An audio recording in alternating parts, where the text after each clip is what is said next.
Hello guys, கள்ளக்குறிச்சியிலேருந்து TikTok Selvaraj. வணக்கம் ஜிலாக்கி புலாக்கி ஃப்ரெண்ட்ஸ், எல்லாம் நல்லா இருக்கீங்களா? ரொம்ப நாளாகவே வீடியோ போட முடியல. என்னன்னு பார்த்தீங்கன்னா, ஏகப்பட்ட வேலை வந்து குமிஞ்சு போய் கிடக்கு. எந்த வேலையை செய்கிறது, எங்கேருந்து ஆரம்பிக்கிறதுனே தெரியல. பட்டு இருந்தாலும் ஒரு வீடியோ நம்ம நண்பர்களுக்காக ஒரு புதிய அப்டேட்டில் போடுவோம் அப்படின்றதுக்கு தான் வந்திருக்கேன். கொஞ்சம் வந்து பார்த்திங்கன்னா 2-3 ஆம்ப்ளிஃபையர் வந்து நம்ம ரெடி பண்ணுற ஸ்டேஜ்லேயும் இருக்கும். அது இல்லாத நிறைய நண்பர்கள் ஆர்டர் போட்டுட்ருக்கிறதுனால சரியாக அவங்களும் ரெஸ்பான்ஸ் பண்ணலைன்னு நினச்சிக்கிறாங்களா என்னன்னு தெரியல. மோஸ்ட்லி ஃப்ரீயாக இருந்தேன்னா நான் ரெஸ்பான்ஸ் பண்ணிக்கிட்டு தான் இருக்கேன். இந்த மாதிரி கொஞ்சம் யாரும் தவறாக எடுத்துக்காதீங்க. ரெஸ்பான்ஸ் பண்ண மாட்டேங்கிறாரு. என்னால் முடிஞ்ச அளவுக்கு ஒவ்வொரு நம்பராக வந்து பார்த்திங்கன்னா செக் பண்ணி ரெஸ்பான்ஸ் பண்ணிக்கிட்டு தான் இருக்கேன். கொஞ்சம் ஃப்ரீ ஆயிடுவேன். ஏன்னா ஒரு ஒர்க்ஸ் வந்து பார்த்திங்கன்னா ஒரு 25% முடிச்சிட்டேன். இன்னும் ஒரு 75% இருக்குது. நிறைய போர்ட்ஸ் பிசிபி வந்து கூட நான் அப்டேட் கொடுக்க முடியாமல் அதை ப்ரொடக்ஷன் பண்ணாமல் ஸ்டாப்பில் இருக்குது. ஏன்னு பார்த்தீங்கன்னா எனக்கு நியூ பிசிபி வந்து அதை ப்ரொடக்ஷன் வந்து அவுட்புட் வந்து நம்ம நண்பர்களுக்கு காமிக்க முடியாமல் இருக்குது. கூடிய விரைவில் எல்லாமே ஒவ்வொரு வீடியோவோ அப்டேட் பண்ணுவேன். இந்த B minus power supply PCB நிறைய நண்பர்கள் நம்மக்கிட்ட எடுத்துகிட்டு இருந்தீங்க. ஏற்கனவே கொடுத்தது வந்து கொஞ்சம் நிறையா கரெக்ஷன் இருந்தது. அதில் வந்து பார்த்திங்கன்னா இன்னும் நம்ம நண்பர்களுக்கு புதுசாக வர நண்பர்களுக்கு ஒவ்வொருத்தவங்களுக்கும் வந்து பார்த்திங்கன்னா எக்ஸ்பிளைன் பண்ண முடியலை. இப்போ புதுசாக வர பிகினர்ஸுக்கெல்லாம் வந்து பார்த்திங்கன்னா இந்த பவர் சப்ளை எதுக்காக பயன்படுத்துகிறோம் அப்படின்றது கூட தெரியாமல் இருக்காங்க. ஏன்னு பார்த்திங்கன்னா இதை பற்றி விளக்கமாக சொல்லிடுறேன். ஏன்னு பார்த்தீங்கன்னா அப்போ தான் என்கிட்ட வந்து சும்மா டவுட் கேட்க முடியாமல் இருக்கும். அந்த கேட்டுக்கிட்டே இருக்கிற ஒரு பிரச்சனை உங்களுக்கு சால்வ் ஆகும். அதுக்காக தான் அந்த வீடியோ ஸ்கிப் பண்ணி பார்த்துட்டு என்கிட்ட இது எதுக்கு அது எதுக்குன்னு கேட்டால் கம்பல்சரி வந்து ஒர்க் டைமில் முடிஞ்ச அளவுக்கு வந்து பார்த்திங்கன்னா என்னோடய வாட்ஸ்அப் ப்ரொஃபைல் கேட் லாக் எதுக்கு போட்டிருக்கேன்னு கேட்டிங்கன்னா, கேட் லாக்கில் நான் போர்டு அந்த இமேஜஸ் கொடுத்துமே எனக்கு வந்து சில பேர் வந்து அந்த ஃபோட்டோ அனுப்பிச்சி விடுங்க, இது என்ன யூஸு அப்படின்லாம் கேட்குறீங்க. பொறுமையாக கொஞ்சம் நிதானமாக உட்காந்து பாருங்கள். எனக்கு டைம் இல்லைன்னு சொல்லிட்டு தான் அந்த வாட்ஸ்அப்பில் வந்து தெளிவாக அந்த போர்டு எதுக்கு பயன்படுத்துறது அப்படின்றது தெரியும். எடுத்த உடனே அதை முழுசாகவே பார்க்காம டேரெக்டாக உடனே நம்ம நண்பர்கள் கால் அடிச்சிடுறாங்க. அதை கொஞ்சம் தவிர்த்துடுங்க.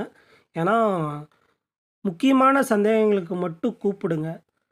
நான் ஒரு விஷயத்தை டீட்டெயிலாக உங்களுக்கு கொடுத்தும் அதை பார்க்க உங்களுக்கு பொறுமை இல்லாமல் எனக்கு கால் பண்ணி என்னையும் டென்ஷன் பண்ணி நீங்களும் டென்ஷன் ஆக வேண்டாம். முதல்ல அவர் என்ன பண்ணியிருக்காரு அப்படின்றத பாருங்கள். அது புரியலைன்னா அதுக்கப்புறம் கால் பண்ணுங்கள். புரியாமே வந்து பார்த்திங்கன்னா எடுத்த உடனே எனக்கு வந்து கால் பண்ண ரொம்ப வந்து பார்த்திங்கன்னா, ஏன்னா நானும் ஒரு நண்பர் தான். அந்த வேர்த்தோட உங்களை மாதிரி நானும் வேலை பார்க்கணும். அதை நம்ம நண்பர்கள் கொஞ்சம் புரிஞ்சுக்கோங்க. இது யாரையும் கஷ்டப்படுத்தணுன்றதுக்காக சொல்ல கிடையாது நம்ம நண்பர்களுக்கு. ஏன்னு கேட்டிங்கன்னா எனக்கு டைம் இல்லை, அந்தளவுக்கு ஒர்க் இருக்குது. எல்லாத்துக்கும் வந்து பார்த்திங்கன்னா எக்ஸ்பிளைன் பண்ணிகிட்டு இருக்க முடியாது. ஏன்னா நம்மளுடைய போர்ட்ஸ்லேயே வந்து பார்த்திங்கன்னா ஒரு வேலை செய்யும்போதே அந்த இடத்தாண்ட தெளிவாக செஞ்சிடணும். ஏன்னா அப்போ தான் நம்ம புதுசாக வர பிகினர்ஸுங்களுக்கும் கொஞ்சம் ஈஸியாக இருக்கும். ஓகே நண்பர்களே, இந்த போர்டை பற்றி எக்ஸ்பிளைன் பண்ணிட்டு போயிடுறேன். இந்த போர்டு வந்து பார்த்திங்கன்னா ஏற்கனவே வந்து பார்த்திங்கன்னா B-7 சொல்லி கொடுத்துட்ருந்தேன். இதை இடையில ஸ்டாப்பும் பண்ணிட்டேன். என்ன காரணம்னு பார்த்துட்டிங்கன்னா நிறைய மார்க்கெட்ஸில் வந்து பக் போர்டு வந்துருச்சு. நானே பக் போர்டு போட்டேன். சரி எதுக்கு இது நம்ம கொடுப்பானா அப்படின்னு சொல்லிட்டு இதை ஸ்டாப் பண்ணிட்டோம் இடையில கொஞ்ச நாள். ஆனாலும் ஒரு சில நண்பர்கள் கம்பல்சரி போடுங்க, எனக்கு இந்த போர்டு வேணும் அப்படி சொல்லி கேட்டுட்டு இருந்தாங்க.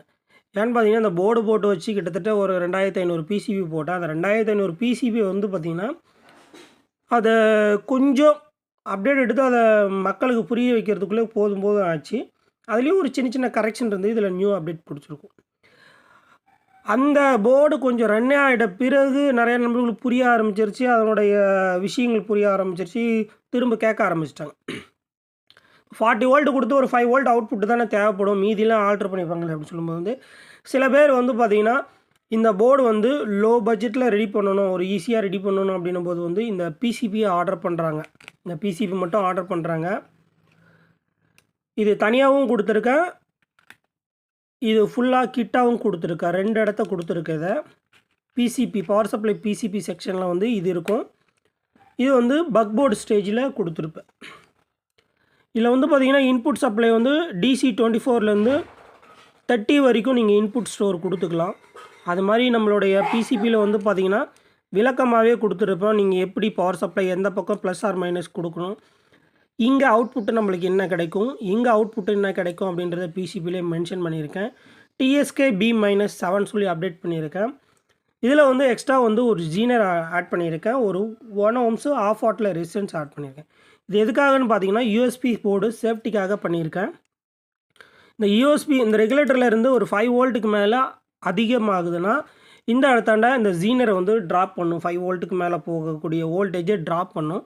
அதுக்காக தான் இந்த இடத்தாண்ட நான் அந்த இது போட்டிருக்கேன். இந்த 5 வோல்ட்டுக்கு மேலே போகும்போது இந்த இடத்தாண்ட என்ன ஆகுன்னு கேட்டிங்கன்னா இந்த அவுட்புட் வந்து ஷார்ட் காமிக்கும். அப்போ வந்து இந்த இடத்துல வந்து பார்த்திங்கன்னா இந்த ரெசிஸ்டன்ஸ் ரொம்ப ஹீட் ஆகி ஒன்று கட் ஆஃப் ஆகும், இல்லை எரிய ஆரம்பிச்சிடும், டிஸ்கனெக்ட் ஆகிரும்.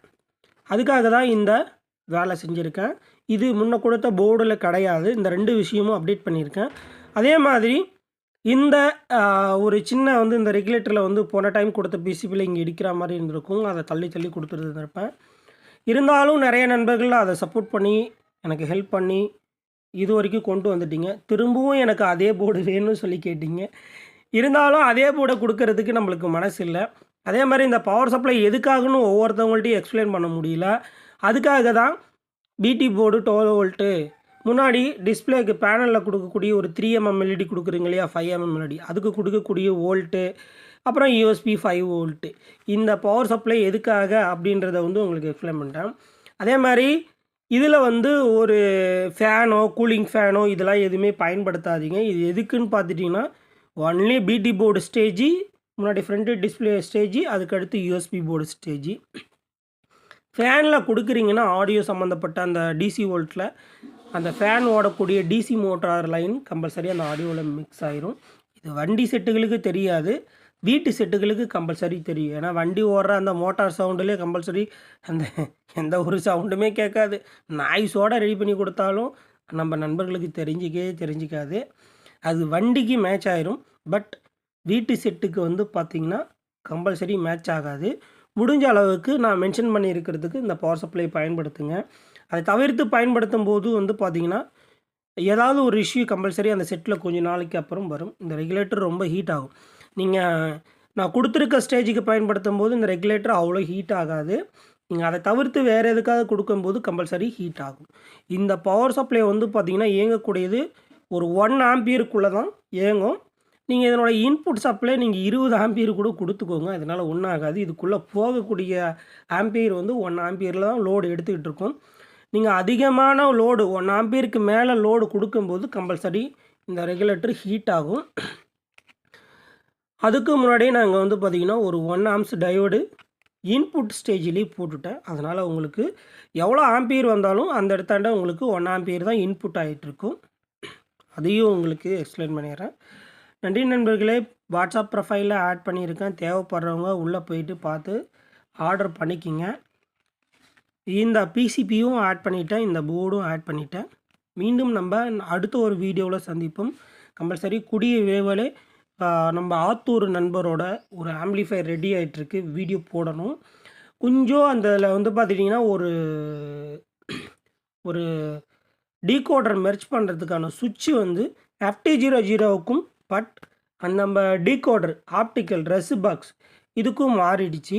அதனுடைய டீட்டெயில் கனெக்ஷனை வந்து மாற்றி அதுக்கு சுவிட்சிங் போர்டு ரெடி பண்ணி அவருக்கேற்ற மாதிரி அதை ஃபேனில் ஃபிட் பண்ணுறது கொஞ்சம் லேட் ஆகிடுச்சு. கம்பல்சரி கூடிய விரைவில் அந்த ஆம்பிளிஃபையர் வீடியோ தான் வரும்.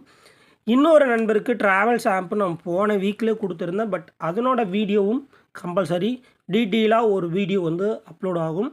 ஏன்னா அந்த வீடியோவை நான் எடுத்து அப்லோட் பண்ணுறதுக்கே எனக்கு டைம் இல்லை. பட் கூடிய விரைவில் வீடியோ வந்து ரணகொடூரமாக வந்துக்கிட்டு இருக்கும். நன்றி ஜிலாக்கி புலாக்கி ஃப்ரெண்ட்ஸ். மீண்டும் நம்ம அடுத்த ஒரு பதிவில் சந்திப்போம். டாட்டா பாய் பாய்.